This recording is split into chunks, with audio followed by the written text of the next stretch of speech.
નમસ્તે વિદ્યાર્થી મિત્રો, આજે આપણે ધોરણ 5માં ગુજરાતી વિષય શીખીશું।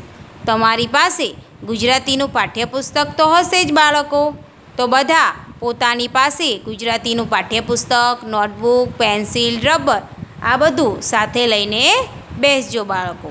હવે આજે આપણે એકમ નંબર 4માં જ્યાંથી સ્વાધ્યાયમાં બાકી છે તે આપણે આગળ શીખીશું બાળકો। પાન નંબર 19 કાઢો। પાન નંબર 19 મેં તમને સ્વાધ્યાયમાં જે કરાવ્યું તે તમને લેસનમાં પણ લખવાનું કીધું હતું બાળકો। બધાએ લખી લીધું ને? સરસ। હવે જુઓ, આપણે અહીંયાથી જોઈશું 3 નંબર, નીચેના દરેક શબ્દ માટે કાવ્યમાં કયો શબ્દ પ્રયોજાયો છે તે લખો। શું કીધું છે આપણે? કે નીચેના દરેક શબ્દ માટે કાવ્યમાં કયો શબ્દ પ્રયોજાયો છે તે આપણે લખવાનું કીધું છે કાવ્યની અંદર। હવે જુઓ બાળકો, અહીંયા શું છે? સૂર્ય। સૂર્ય હોય છે તેના માટે આ કાવ્યમાં કયો શબ્દ વપરાયો છે તે આપણે લખવાનું છે। શું લખવાનું છે? સૂર્ય માટે જે શબ્દ વપરાયો હોય તે આપણે લખવાનું છે। તો સૂર્ય માટે આ કાવ્યમાં સૂરજ શું વપરાયો છે? સૂરજ। તો લખો સૂરજ, શું આવશે? સૂરજ લખી લો।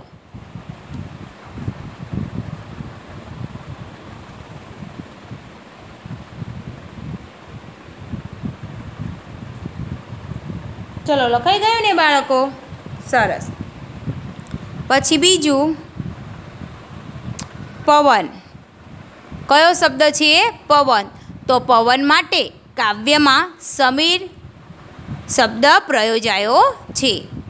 પવન માટે કયો શબ્દ પ્રયોજાયો છે? સમીર। તો લખો સમીર।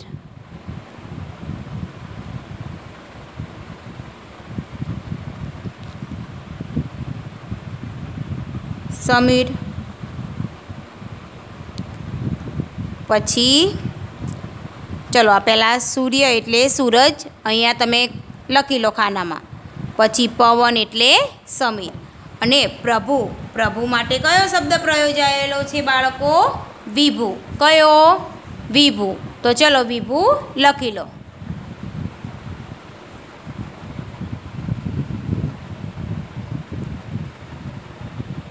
બરાબર, લખાઈ ગયું ને? સરસ।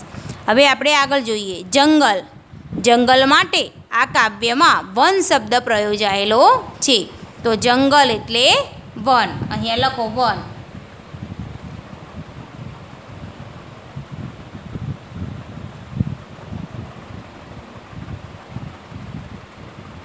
ચલો, લખાઈ ગયું? સરસ। હવે આગળ આકાશ। આકાશ માટે આપ શબ્દ પ્રયોજાયેલો છે। આકાશ તો લખો આપ। આપ। પછી લખો કાવ્ય, તો લખો કવિતા। કાવ્ય માટે કવિતા શબ્દ પ્રયોજાયેલો છે। ચલો, આટલું લખી લો।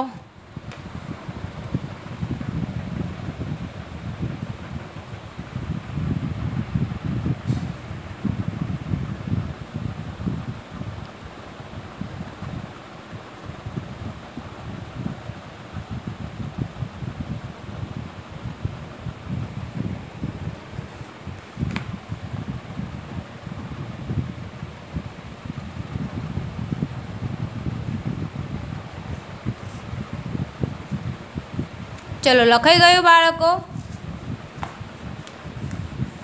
સરસ। ચલો, હવે આપણે આગળ જોઈશું। નીચેનો ભાવ દર્શાવતી પંક્તિઓ કાવ્યમાંથી શોધીને લખો। શું કીધું છે? કે અહીંયા નીચેનો ભાવ દર્શાવતી પંક્તિ કાવ્યમાંથી શોધીને લખો। તો પરોઢ, જંગલ, બગીચો અને પર્વત સુંદર લાગે છે, તો તેના બનાવનાર પ્રભુ કેવા સુંદર હશે એવું મારા મનમાં થાય છે। તો આવું કઈ પંક્તિ દ્વારા કહેવામાં આવ્યું છે તે આપણે લખવામાં લખવાનું છે બાળકો. તો શું લખીશું? ઉષા સુંદર, નિશા સુંદર, સુંદર વન ઉપવન ગિરિવર, વિભુ હશે તો કેવા સુંદર, એવું થાતું મુજ મનમાં. લખો ઉષા સુંદર, નિશા સુંદર, સુંદર વન ઉપવન ગિરિવર, વિભુ હશે તો કેવા સુંદર, એવું થાતું મુજ મનમાં. ચલો લખી લો આટલું.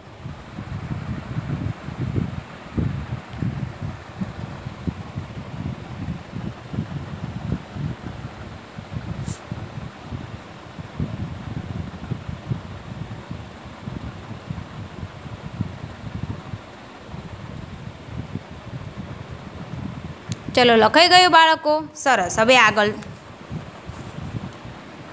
બીજું આપણે એ પણ લખી શકાય.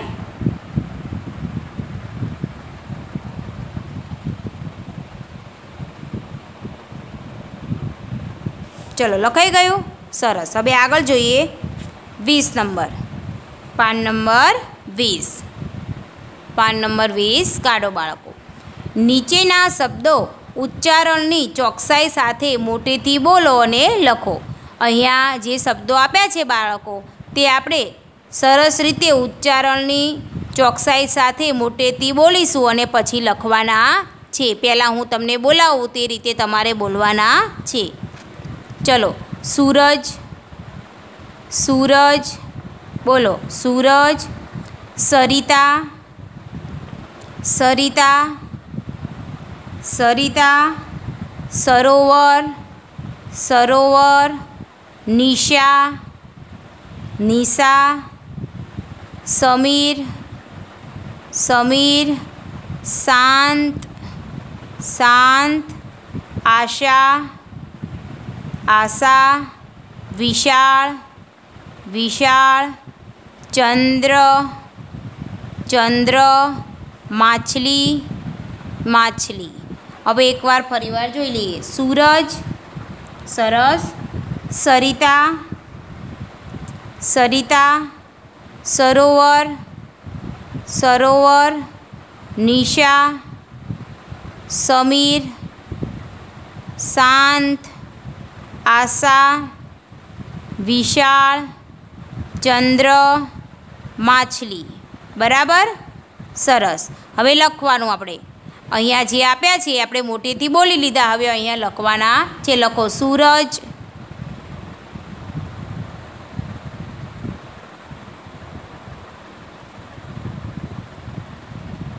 સરિતા લખજો સરસ, સરોવર,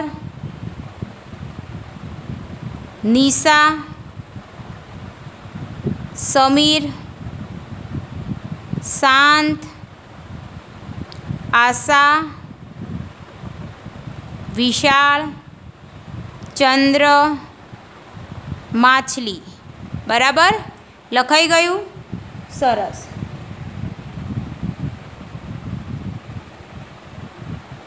હવે 6 નંબર. કાવ્ય પંક્તિ પૂર્ણ કરો. શું કીધું છે? કાવ્ય પંક્તિ પૂર્ણ કરો. તો ઉષા સુંદર, પછી શું આવશે? નિશા સુંદર, સુંદર વન ઉપવન ગિરિવર, સુંદર વન ઉપવન ગિરિવર,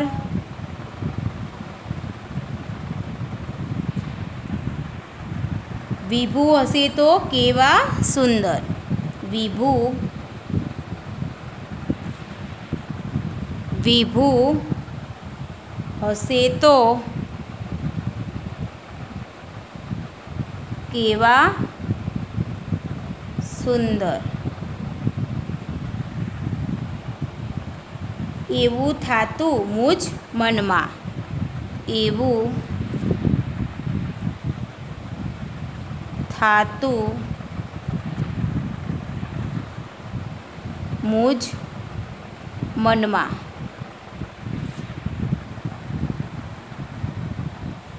પછી માછલી સુંદર, માછલી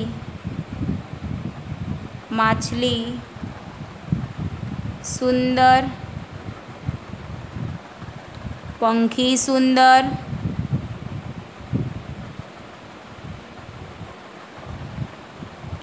સુંદર ધરતી,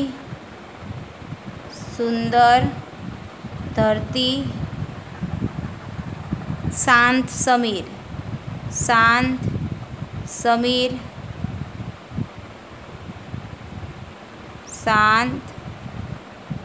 સુંદર ધરતી, શાંત સમીર। બરાબર। શું કીધું છે? કાવ્ય પંક્તિ પૂર્ણ કરો। તો નિશા સુંદર, સુંદર વન ઉપવન ગિરિવર, વિભુ હશે તો કેવા સુંદર, એવું થાતું મુજ મનમાં। માછલી સુંદર, પંખી સુંદર, સુંદર ધરતી, શાંત સમીર। બરાબર બાળકો? સરસ।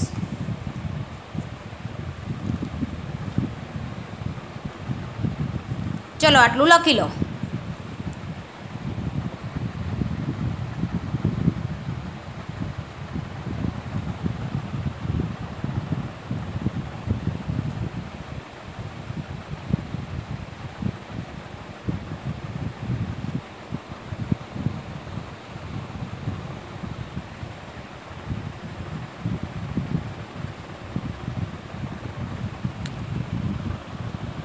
લખાઈ ગયું બાળકો?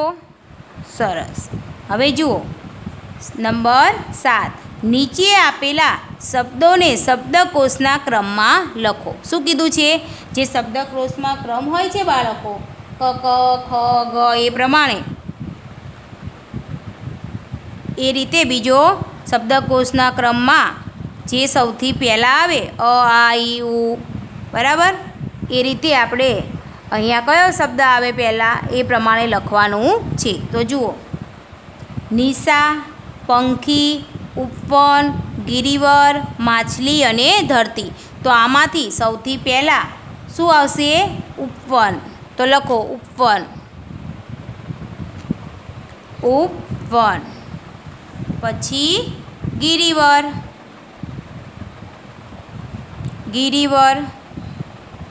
ધરતી, નિશા, પંખી અને માછલી। લખી લો ઉપવન, પહેલાં કયો આવશે શબ્દકોશમાં? ઉપવન, પછી એના પછી ગિરિવર, પછી ધરતી, નિશા, પંખી અને માછલી। હવે તમારે આપણે આ જે પ્રકૃતિ ગીત આપેલું છે કાવ્ય, એ રીતે તમને બીજું કોઈ ક્યાંથી મળે બાળકો તો તમારે એ શોધીને લખવાનું છે। બરાબર? હવે આપણે આ સ્વાધ્યાય, આ પાઠ અને આપણા કાવ્ય અને આ સ્વાધ્યાય પૂરું થઈ ગયું। હવે તમારે તમારી નોટબુક બનાવી છે તેમાં આ સ્વાધ્યાય બધું સરસ રીતે લેસનમાં લખી લેવાનું છે બાળકો। પડીને ખબર? ખૂબ સરસ। હવે જુઓ પાન નંબર 21, પાન નંબર 21,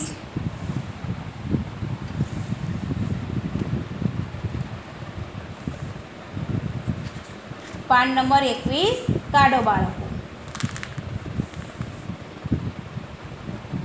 હવે જુઓ અહીંયા પુનરાવર્તન શું છે? પુનરાવર્તન 1, નીચેના દરેક પ્રશ્નનો ઉત્તર એક એક વાક્યમાં લખો। શું કીધું છે? નીચેના દરેક પ્રશ્નનો ઉત્તર એક એક વાક્યમાં લખો।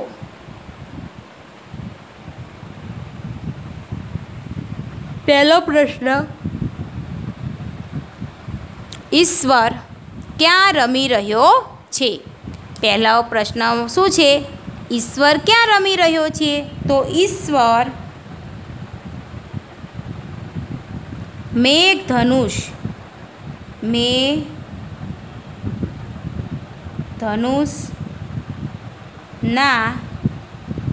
રંગોમાં મેઘધનુષના રંગોમાં રમી રહ્યો છે. રમી રહ્યો છે. લખી લો. ઈશ્વર ક્યાં રમી રહ્યો છે? તો ઈશ્વર મેઘધનુષના રંગોમાં રમી રહ્યો છે. લખી લો આટલું.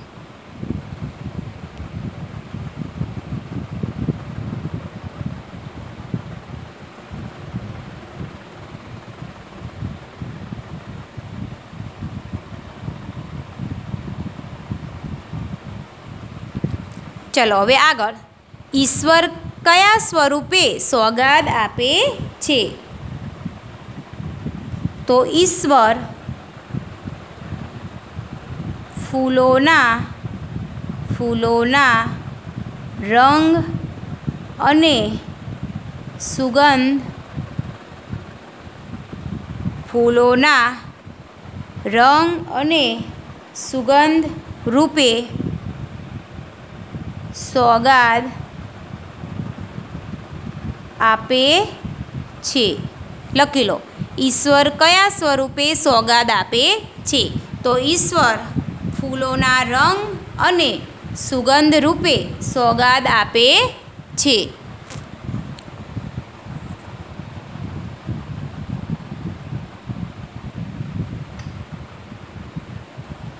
ત્રીજો પ્રશ્ન. મોચી ભગત સ્વભાવે કેવા હતા? તો મોચી ભગત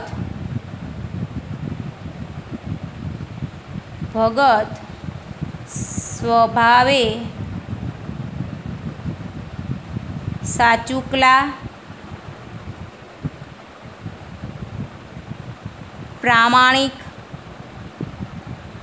સાચુકલા, પ્રામાણિક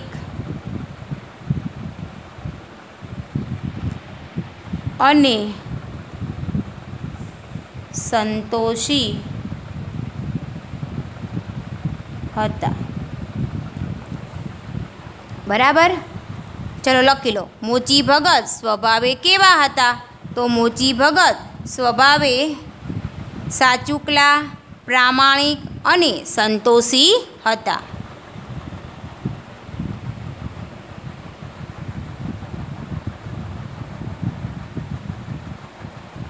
ચલો હવે આગળ. મોચી ભગત નવા ઓજાર ક્યારે વસાવી શક્યા? તો મોચી ભગતે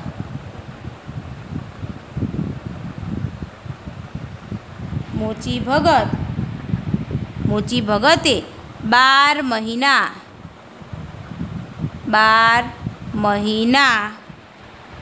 મજૂરી કરી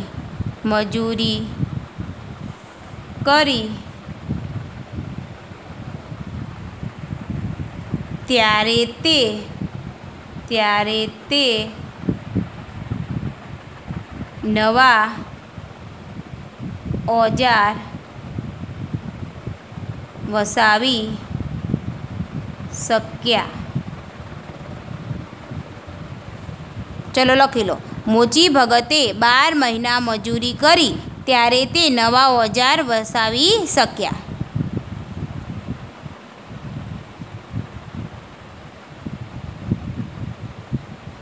હવે આગળ. ધરતી પર શું સુંદર દેખાય છે? ધરતી પર શું સુંદર દેખાય છે? તો ચલો શું આવશે બાળકો? સરસ. ધરતી પર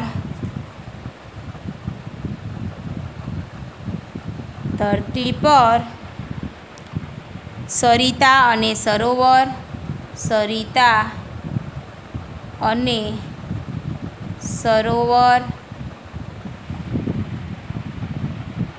સવાર અને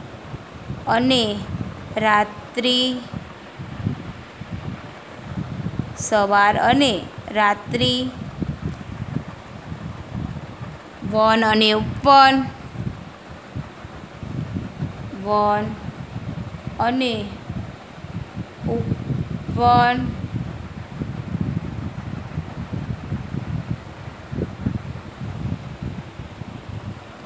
અને ગિરિવર, માછલી પંખી, માછલી પંખી, સમીર તેમજ માનવ હૈયું, તેમજ માનવ હૈયું સુંદર દેખાય છે. ચલો લખી લો.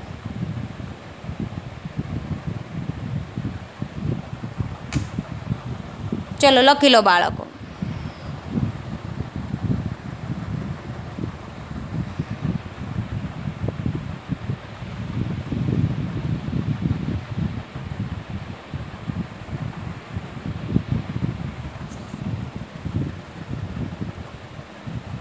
ચલો લખાઈ ગયું? સરસ. હવે જુઓ, આટલું લખાઈ ગયું ને. હવે આગળ પ્રશ્ન નંબર 2. નીચેના વાક્યોમાં આપેલ વિકલ્પમાંથી સાચા વિકલ્પ સામે ખરાની નિશાની કરો. શું કીધું છે? નીચેના વાક્યોમાં આપેલા વિકલ્પોમાંથી સાચા વિકલ્પ સામે ખરાની નિશાની કરો. તો હવે અહીંયા જુઓ, આપણે 2 ઓપ્શન આપેલા છે, વિકલ્પો આપેલા છે. તો આપણે એમાંથી જે જવાબ હોય ત્યાં ખરાની નિશાની કરવાની છે. બરાબર બાળકો? સરસ. ફૂલ ફૂલની રંગ સુગંધે તારી છે સોગાદ કે સોગાદ? શું કીધું છે? ફૂલ ફૂલની રંગ સુગંધે તારી છે સોગાદ કે સોગાદ? આ બંનેમાંથી આપણે કાવ્યમાં જોયું હશે બાળકો. તો શું આવ્યું હતું? સરસ, સોગાદ. શું આવશે? સોગાદ. તો આપણે અહીંયા ખરાની નિશાની કરીશું. ખબર પડી ને બાળકો? ખૂબ સરસ. ચલો અહીંયા ખરાની નિશાની તમે તમારા પાઠ્યપુસ્તકમાં કરી લો.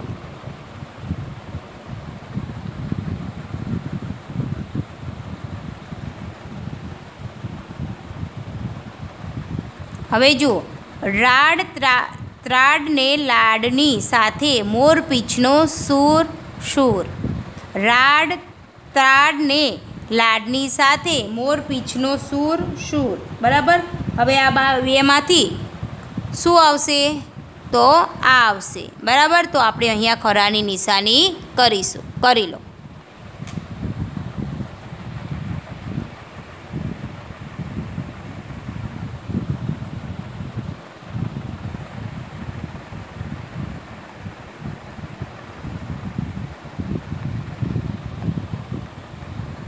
ચલો થઈ ગયું? સરસ.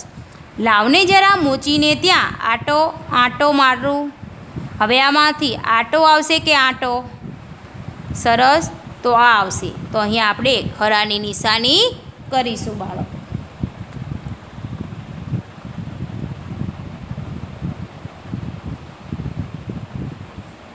ચલો થઈ ગયું. હવે આગળ આપ ખરા સાઘુ સાધુ. આપ ખરા સાઘુ કે સાધુ? તો શું આવશે? સાધુ. તો આપણે અહીંયા ખરાની નિશાની કરીશું બાળકો.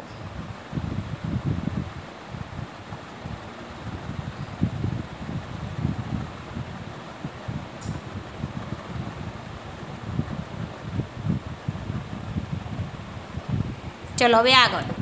કવિતા સુંદર, જીવન સુંદર. હવે આમાં બંનેમાંથી કયો જી આવશે બાળકો? કયું જીવન આવશે? સરસ. તો આ. તો આપણે અહીંયા ખરાની નિશાની કરીશું. કરી લો બાળકો.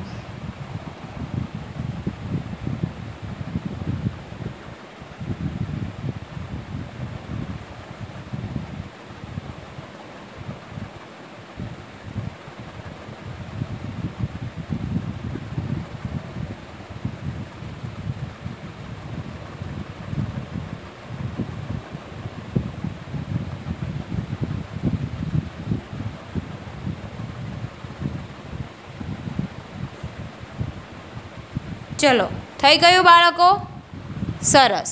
હવે તમારે આ સ્વાધ્યાય લખાઈ જાય બાળકો. શું કરવાનું છે? આ સ્વાધ્યાય લખાઈ જાય તમારે તમારી નોટબુકમાં. પછી સ્વાધ્યાયમાં બધા પ્રશ્નો જે આપ્યા છે મેં એ બધા તમારે કરવાના છે. પછી એ પૂરું થઈ જાય પછી તમારે લેસનમાં પુનરાવર્તન 1 કરીને નોટબુકમાં આ 2 મેં જે કરાવ્યું તે તમારે લખવાનું છે. ખબર પડી ને બાળકો? સરસ. બીજું આપણે આગળના વિડીયોમાં શીખીશું.